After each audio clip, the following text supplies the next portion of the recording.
Begini Mbak Woro ya, ya ini Mbak Woro.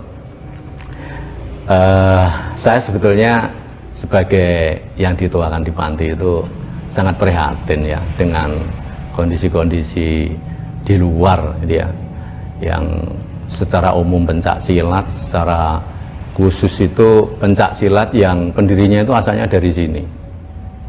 Kalau mereka gegeran bertempur, sebetulnya kita sebagai orang desa panti itu yang miris. Ya, kok bisa seperti itu gitu.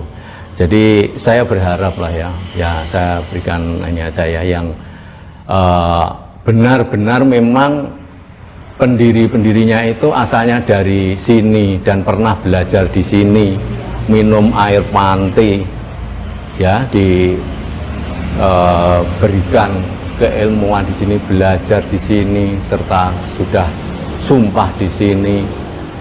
Itu diantaranya yang pertama itu sekarang menjadi perguruan yang sangat besar, itu Bapak Harjo Utomo ya, tahun 1922 itu yang mungkin ketidakcocokan prinsip karena zaman itu zaman bergolak, mungkin dia berjuang secara frontal dengan penjajah, saya jadi kurang paham ya. Beliau melepaskan diri dengan mengajarkan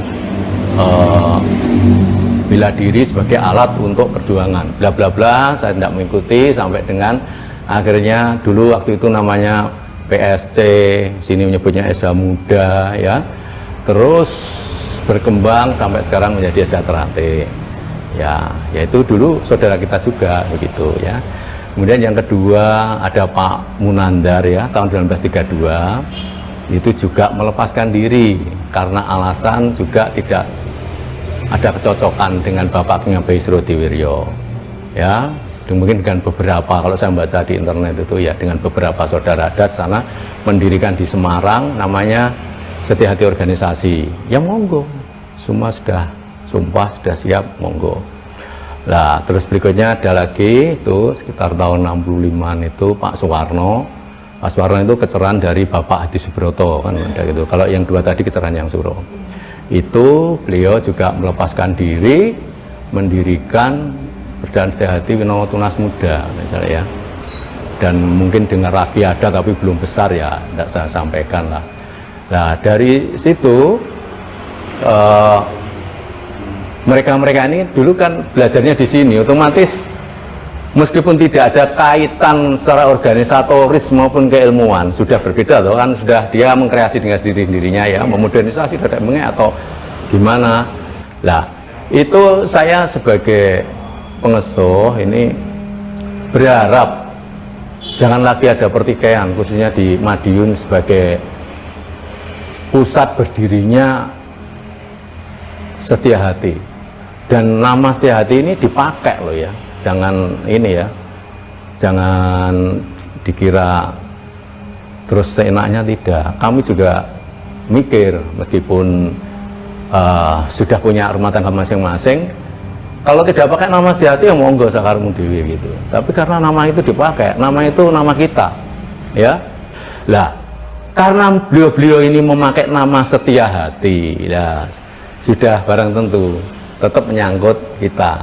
Katakanlah sebuah sekolah, dia SMP 1 misalnya, terus dia di luar berbuat jahat misalnya ya, wah teman-teman ya dipanggil, dia tidak bisa lepas dari murid SMP 1. Nah itu loh, kita agak miris. Mari, saya berharap bersama Bapak Juru Kecer, Pak Ismadi dan seluruh saudara-saudara Setia Hati, sudah bukan zamannya tidak usum, jangan merasa paling sama. Akhirnya yang dimasalahkan itu kan satunya merasa paling tua, satunya merasa tahu, tidak, saya paling tua, kami itu baru belakangan, geger. Nah, seperti yang saya sebutkan tadi, kita tidak pernah ngeteng-ngeteng sumpah, bukan, apa itu, tugu, gambar ini, jadi geger, sekarang kan sudah mulai gitu, ya, kalau mungkin satunya masih kecil, tidak geger, kalau sudah sama-sama besarnya, pedoan ini, ada yang diparani, akhirnya dilarang di Wonogiri, ya toh, terus lagi terjadi pengerusakan di Sragen dan sebagainya ya. Jadi kita tidak mau sebenarnya seperti itu, tapi tidak apa-apa lah, mereka sudah masing-masing punya wadah, rumah tangga masing-masing. Sekali lagi saya jelaskan, tidak ada hubungan organisatoris maupun keilmuan, sudah berbeda semua. Ya, itu bukan apa-apa. Marilah, dengan karena mereka itu semua itu pernah belajar di sini, semua, Mbak, yang saya sebutkan tadi. Kalau yang lainnya saya tidak tahu, tidak tercatat di sini. Kalau yang saya sebutkan memang beliau dari sini, asalnya sama dari sini semua, dari desa kita.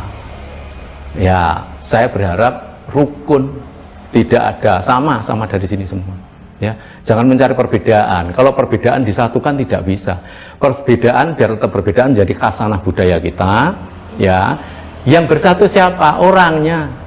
Kalau ajaran disatukan tidak sama, no. Nanti yang satunya itu harus fisiknya bagus dulu, baru ini yang satunya tidak, loh kan berbeda. Ilmunya yang disampaikan juga berbeda, ya. Nah, maka itu tadi mari kita wujudkan.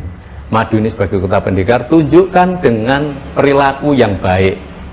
Ya, ini dari Panti seperti itu, insya Allah dari Panti tidak aja yang neko-neko. Ya, kita wujudkan bukan dalam bentuk slogan, kalau Pak Abbas menyampaikan, tapi dalam bentuk amaliyah, perbuatan perilaku. Mulut dijaga, perilaku dijaga, insya Allah selamat, tidak terjadi gegeran. Nah, itu dari Panti seperti itu, ya. Jadi mulutnya, celumetannya dijaga, ojo wis, wah, dah. Dan itu yang terakhir saya sampaikan, mengingatin tadi Mbak Oro sampaikan bahwa kenapa kita tidak pakai Sedulur Tenggar terus sudah diganti. Ya, jadi kita pakai Panti Setiati 1903. Jangan ditanya lagi, Mbak Nol kan Sedulur Tenggar, iya begitu, tapi oleh yang sudah diganti. Ya, dan setelah diganti tidak boleh dipakai lagi, tidak boleh muncul itu, karena yang tidak setuju itu loh, ya tidak setuju. Joyo Gendut kan mengandung kesombongan, tak sebutkan tadi. Ya, tadi kan tanyakan lupa 1903 ini kalau di sejarahnya kan Sedulur Tenggar, kenapa ini kok Panti Setiati 1903, ya sini jalurnya itu memang seperti itu, udah diubah dan kita harus, katanya kita tunduk taklid pada yang, ya kita harus yang sudah mengganti diganti, ya gitu aja, kita seperti itu, kurang lebihnya seperti itu. Ya, saya harap semua saudara-saudara kami yang di Persaudaraan Setiati di luar kami, saya selaku sesepuh yang di Panti berharap supaya bisa menahan masing-masing.